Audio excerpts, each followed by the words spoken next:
Cake చేసుకున్నాము. ఇందులోని బియ్యం పప్పు వేసుకుని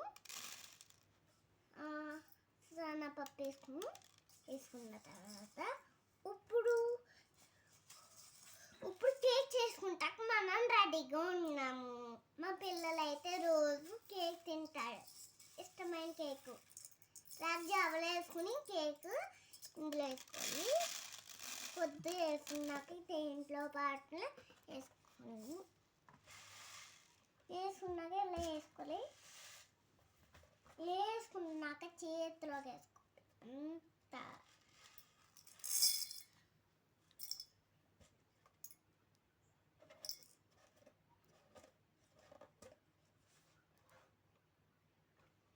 ఇప్పుడు వేసుకున్నాక మనం కేక్ చేసుకున్నాం. రెడీగా ఉంచి గ్యాస్ స్టవ్ మీద పెట్టుకుని ఆపుకుని కొంచెం గ్యాస్ స్టవ్ పెట్టుకుని ఇప్పుడు ఎగ్ వేసుకుని ఆమ్లెట్ ఎగ్ వేసుకున్నాక ఫ్రిడ్జ్ వేసి ఇప్పుడు పెట్టేయాలి.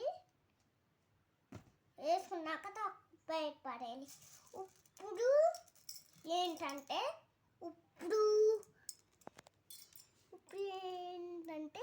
కొంచెం శనగపప్పు నాన్నేమో చూడాలి. మనం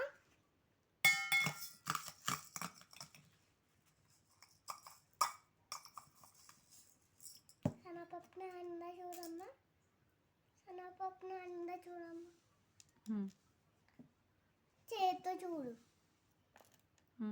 శనగపప్పు నాలగా తిందేసి ఇప్పుడు శనగపప్పు వేసిన తర్వాత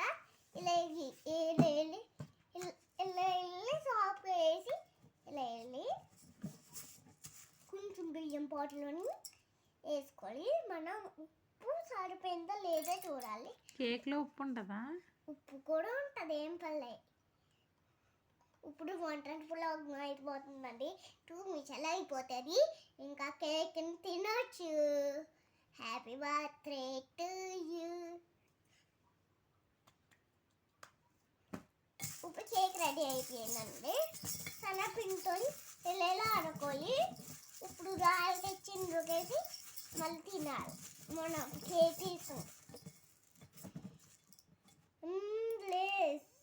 తీసుకున్నాక నిమ్మరసం పిండుకోవాలి.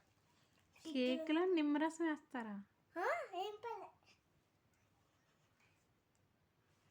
ఇప్పుడు నిమ్మరసం పిండాక నిమ్మరసం వేసాక తిప్పాలి చేతితో.